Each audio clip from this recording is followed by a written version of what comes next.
ကားမဲ့လေ့လာလို့ရတဲ့အင်္ဂလိပ်စကားပြောတစ်ခုနဲ့မိတ်ဆက်ပေးချင်ပါတယ်သူကတော့900အင်္ဂလိပ်စကားပြောလို့ခေါ်ပါတယ်900ကသူကမူရင်းစာအုပ်က12345ပေါ့နော်စာအုပ်6အုပ်ထိရှိတာပေါ့နော်အဲ့တော့အဲ့ဒီကမှဒီတစ်ခုကိုလောက်ထားတာပေါ့နော်စာအုပ်တစ်ခုကိုအချင်းချင်းလေးလောက်ထားတာပေါ့နော်သူကဘယ်သူတွေအတွက်တင့်တော်လဲဆိုရင် grade 1 2 3 4 5ပေါ့နော်အဲ့ဒီကလေးတွေအင်္ဂလိပ်စာကိုအတန်ထွက်နဲ့လေ့ကျင့်မယ်ဆိုတဲ့ကလေးတွေအတွက်အဆင်ပြေပါတယ်အဲ့တော့ဒီထဲမှာဘာတွေပါလဲကြည့်ကြည့်ရအောင် greetings မှာဆိုရင်သူကနှုတ်ဆက်ခြင်းမှာဆိုရင်ဒီမှာအချမ်းမြင်လေးအပေါ်က intro လေးပေးထားတယ်အဲ့ဒါလေးဖတ်ပြီးတော့စာသားလေးပုံမှာနှိပ်ကြည့်လိုက်ပေါ့နော် Hello Bill how are you အတန်တော့နည်းနည်းလေးကျန်းတယ်အရင်က MP3 တွေကိုလောက်ထားတာပေါ့နော်တိတ်ခစ်တုံးကနော်တိတ်ခွေနဲ့လာတဲ့ခစ်တုံးကဟိုစာတွေကိုလောက်ထားတယ်ဖြစ်တဲ့အတွက်သို့တော့ဒီထဲမှာပါတဲ့အင်္ဂလိပ်စာသားလေးတွေnarrative လေးတွေကကလေးတော်များများနဲ့တင့်တော်တာကိုတွေ့ရတာပေါ့နော်အဲဒါကြောင့်မို့grade 1 2 3 4 5အင်္ဂလိပ်စာလေးဟိုခေါင်းကျင်တဲ့ကလေးတွေဒီ software လေးကပို့ပြီးတင့်တော်ပါတယ်အောက်ဘက်မှာဒီမှာ play button လေးရှိတယ်ဒါကတော့ Hello Bill how are အားလုံးကိုနားထောင်တာဒီထေအောင်စာတစ်ခါတည်းเนาะအဲ့လိုလုပ်လို့ရတယ်နောက်တစ်ခုကဘာပါလဲဆိုတော့ဒီလက်လေးနဲ့ကြာကြာပြီးထားရင်သူက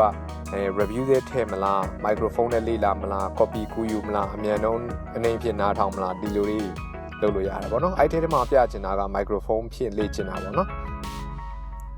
အဲ့တော့ဒါလေးကိုကိုနှုတ်ကနေပြီးတော့ပြောကြည့်မယ်နှိပ်ပြီးတော့ပေါ့နော်ပြောကြည့်ရင်ကိုကဘယ်လောက်ထိဒီစလုံးနဲ့နီးစပ်အောင်ပြောနိုင်လဲ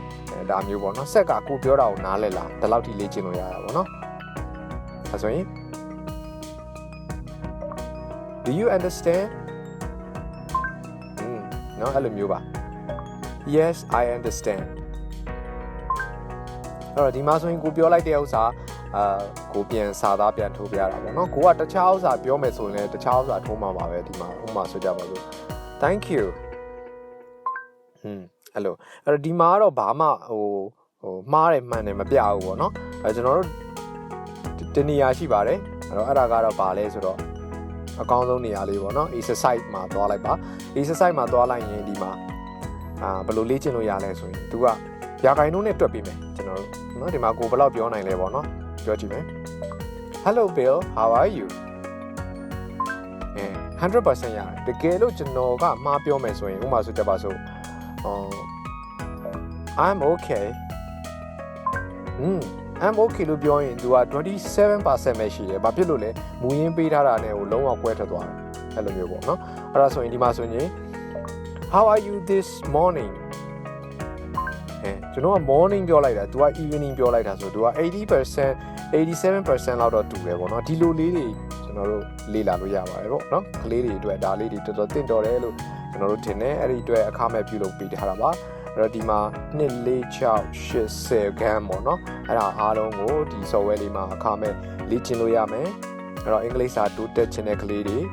ဒီ software လေးကအဆင်ပြေမှာပါလို့ပြောချင်တာပါအားလုံးကိုကျေးဇူးတင်ပါတယ်